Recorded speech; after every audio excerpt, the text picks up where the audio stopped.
So hello my dear friends, welcome back to your channel Cooking Astrology. And first of all, I would like to thank all of you for subscribing my channel and liking my videos. Thanks a lot. So it's time for us to deeply dive back into the Navamsha Kundli, and we are going to be discussing Saturn placement in the 10th house of your Navamsha chart and what are going to be the positive, negative results that are specifically connected with this placement. I'm also going to be, first of all, give you a very beautiful explanation with regards to the 10th house, so that you can also try to relate if along with Saturn, if there are some other planets that are also forming conjunctions, because there are going to be a lot of variations in the Navamsha Kundli. So I will try my best to actually cover all the variations in this particular video. I even request you to please watch this video till end, and if you have not watched my earlier videos of the Navamsha chart, you can definitely watch that videos as well, because we have covered all the way up till the 9th house. So it's our time now to enter into the 10th house, then 11th, and then 12th house. Now, very first thing, this is one of the most important houses of the Navamsha Kundli. Yes, 10th house. Because I will tell you, in the Kali Yuga, or in the 21st century in which we are living in, the career and money, they are going to play a very important role in your own life. And specifically, if you are married, after marriage also, these both things are going to play a very, very important role. So first of all, this 10th house actually amplifies everything. Any planet which is coming in the 10th house have the capacity to receive the amplification factor. It means this planet have the capacity to amplify the money and wealth, and even have the capacity to amplify the results which are associated with that particular graha. Now, there are many misconceptions with regards to only the benefics in the 10th house have the capacity to give you wealth. But I will tell you, in my personal readings over many charts, both malefics and even malefics have the capacity to provide you wealth. But it's only the difficulty which is involved in accumulation of the wealth. So with the malefic planets, specifically like Saturn, the difficulty is going to be there for the accumulation of the wealth. But I will tell you, both malefic and even benefic planets have the capacity to provide you wealth if they are actually coming and posited into the 10th house. Secondly, your status after marriage, your name after marriage, recognition after marriage is also going to be coming from this house. Even the happiness part, the satisfaction part, specifically which you are receiving from the marriage and the married life aspect, that is also seen through this particular house. Even any sort of combined career optionalities that are actually coming from the combination of husband and wife chart combined together, like if you want to start some business with your own spouse and life partner. So planets in the 10th house have the capacity to influence or have the capacity to reshape your career environment or the career pattern at the same time. Along with this thing, you also need to check whether there is a concentration of the planets in the 10th house or it's not like that. I mean to say concentration, look where the major concentration of the planets, I'm talking about conjunction here, okay? If 3-4 planets, they are tightly conjunct, or maybe some portion of your Navamsha chart is becoming bit bulkier. So that portion is actually going to be becoming the chief main objective of your own life, specifically after getting married. Now, as soon as this planet Saturn is entering into the 10th house, financial security is going to be becoming a top priority for these people. And Saturn is actually going to be instilling that sort of a fear factors inside you, where the person is becoming more disciplined and more hardworking, and they will also start taking many things seriously in their own life. So that is the positive side of the Saturn. In the negative aspect, what will happen? Individual, they tend to feel suppressed in their own life, suppressed with the roles, with the responsibility, because what is happening with the malefics, it's very difficult for you to become a adjustable or flexible kind of a individual.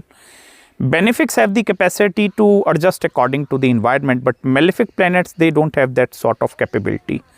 Now, Navamsha Kundli, it's not only your chart.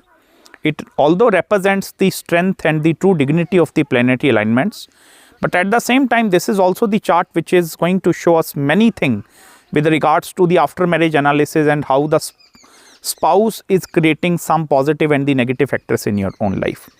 Now, with the malefic specifically, like Saturn, for example, it's coming up there. Now, you need to actually get into different kind of roles and responsibility. At one time, you need to become a husband. Sometime you might need to become a father also.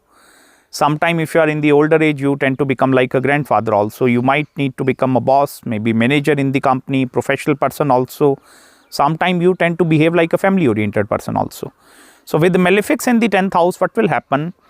Malefic will only be able to concentrate over the one chief objective, and that is if the money is flowing in, that's it.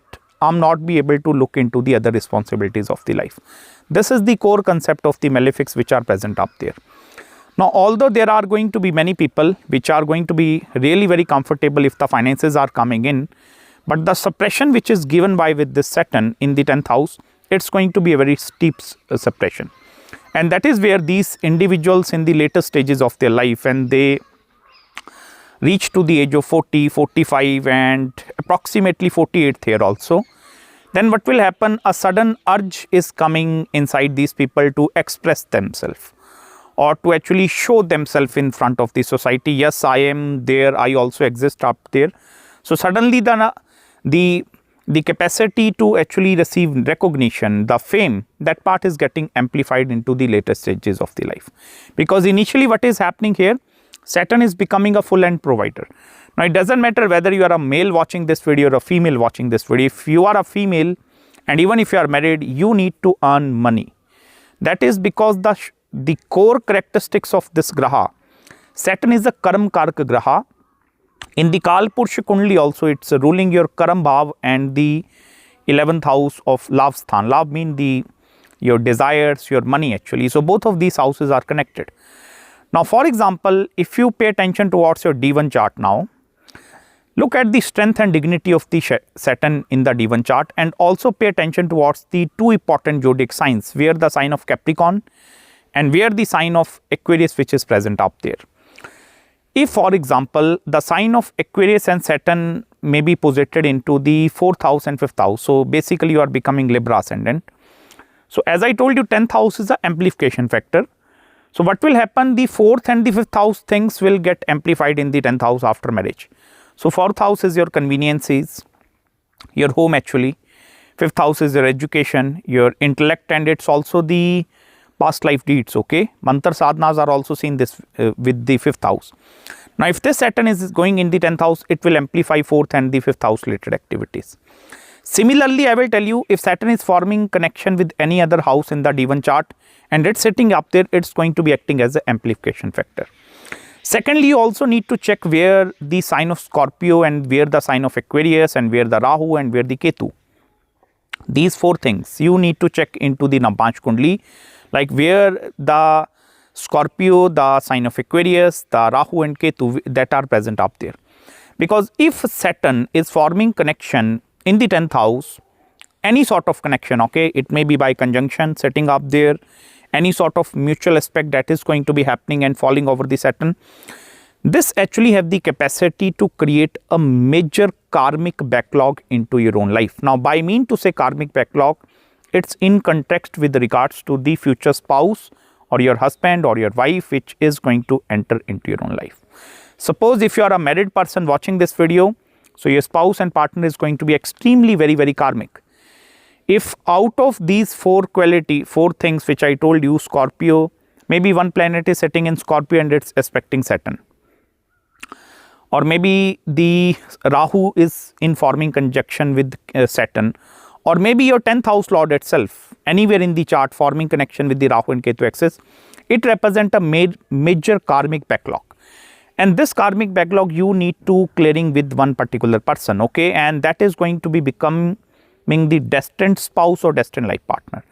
Now, many people, they are going to have going to do lot of debate like, okay, there is free will also there and there is destiny also there. I will tell you, it's a debatable subject. I completely agreed with you, but certain karmas are actually getting more intensified and more amplified. If, for example, after getting marriage, you are receiving a good things in your life. Okay, your status, your finances, your money, everything will start improving. You can easily understand the planet which is in my 10th house have performed exceptionally well. And even if you don't know nothing with regards to Vedic astrology, if you see any couple nearby your surroundings, after getting married, they have prospered in their life financially, materialistically, spiritually also, traveling wise also. So simply understand one thing, their 10th house is going to be exceptionally powerful. On the other hand, if you are going into misery, pain, lot of sufferings after marriage, it means this 10th house is going to be having certain major afflictions into your own life. Now, afflictions can be of any time, any kind. Okay, it's not Saturn is a malefic, so this can give affliction. No, you need to pay attention towards your 10th house lord at the same time. If your 10th house lord, I will tell you first of all, even going into the Dushtana houses in the Navamsha Kundli, 6, 8 and 12, still the capacity is present inside this lord to provide you wealth actually. And even for example, your 10th house lord is empty, no planet is sitting up there, still this 10th house lord itself also have the capacity to give you wealth. But the planet which is sitting in the 10th house, in this case Saturn is up there, so Saturn is actually bringing the wealth from particular areas, particular houses into your own life. Suppose Saturn is gaining control over the 9th house, and you need to check first of all in the D-9 chart. Okay, suppose Saturn is gaining control over the 8th house and 9th house. Now 9th house is Guru, specialized knowledge. So because of your Guru teaching and specialized knowledge, this is bringing the wealth. 8th house is the house of inheritance, so you are going to be receiving wealth because of the inheritance at the same time. So in this way, you need to first of all check the zodiac signs of Saturn, where they are posited, because Saturn is bringing that thing into your life. It's a fixation, you can call it as. Whereas the 10th house lord going anywhere in the chart, maybe 10th house of the Navamsha is in the 3rd house, in the 4th house, it means the flow of wealth, accumulated wealth is going to be flowing into that direction after marriage. Now, if you have seen my video of the 10th house of the Navamsha Kundli or maybe 1st house, I told you Navamsha chart is a mirror image, okay, is exactly the mirror image of your spouse and life partner. Just like 1st house is you, so 7th house directly opposite is going to become the partner. So it means the 7th house is becoming the ascendant. In the similar manner, this 4th house is your career. So this 4th house is becoming the happiness, satisfaction of your spouse and life partner. Now, because of the malefic presence in the 10th house, happiness part is going to be becoming disappeared suddenly. Initial 1, 2, 3 years of relationship, yes, that charm is going to be present inside between you and your partner. But with the malefics, I will tell you what is the chief main objective of the malefic graha is to actually bring something over the table in terms of the financial security and stability. So you see all the different areas. Okay, becoming a father is absent up there, you will not be able to give time for your kids. Becoming a good husband is going to be absent, you will not be able to give time for your family and this kind of a thing. So you will only be able to fitting into the one role. That is the major down part, you can call it as with the malefic graha. But the major upside is, yes, they are going to be very concentrated and very responsible. Now, whosoever is watching this video, suppose you are having Saturn in your 10th house and you are feeling this oppression in your life, like I'm suppressed somewhere, like I will not be able to live, I will not be able to enjoy my life, and yes, exactly, I'm going on a one singular path and still I will not be able to make myself comfortable and my family comfortable in that role. Then what you need to do here, specifically chant the Bij mantras of your 10th house lord. Bij mantras, okay, you can search it over online also, you will easily find. Look at the zodiac sign which is present up there. If it's the sign of Jupiter, which is Sagittarius, so you can chant the Bij mantras of Jupiter, Om Gurve Nama. If it is Venus, so if it is Surya, if it is Moon, so you need to specifically chant the Bij mantras of that particular planet into your own life. Next important point, if the Rahu and Ketu axis is directly forming conjunction with the Saturn, it's also going to be representing the major karmic association between you and your children. Yes, I'm talking about your children, your upbringing actually. Sometimes it shows difficulties in conceiving of the child, very difficult in obtaining the child, or sometime even after obtaining the child, you will feel lot of like push and pull kind of a behavior. Now this is the known as the Pitri dosha. Pitri dosha simply mean the ancestral curses are going to be present up there. It's a separate topic. I will make some different video. Now because of that ancestral curses, what will happen, lineage growth is going to be becoming more and more difficult, specifically with the Saturn in the 10th house. If for example your 10th house is becoming, the Saturn is becoming debilitated up there in the sign of Aries or in the sign of Scorpio or even in the sign of Aquarius, then I will tell you major sufferings are also going to be associated with this Saturn in the 10th house. Scorpio represents the sufferings of the health, Aquarius represent the sufferings of relationship, and the Rahu and Ketu axis represent sufferings because of the family. So you need to check whether the Saturn is falling in this kind of roles or not. Otherwise, I will tell you in the Kali Yuga, 21st century, this is quite a strong placement. Any planet in the 10th, I will tell you, it will exemplify everything. So if your Saturn is strong in the D1 chart, yes, this will exemplify the strength. But if it is weak, so weakness is also getting exemplified up there. So it's basically a balanced placement. It's not a very extreme placement in the chart. Okay. So I hope you have gained some basic idea with regards to the Saturn placement in the 10th house. If you are having any queries, any consultations, you can drop me an email and I will try my best to get back to you as soon as possible. Till then, make sure to subscribe my channel below, hit the like button if you really enjoyed this video, and I'm going to meet you very, very soon in the next video. Till then, bye-bye and Hare Krishna.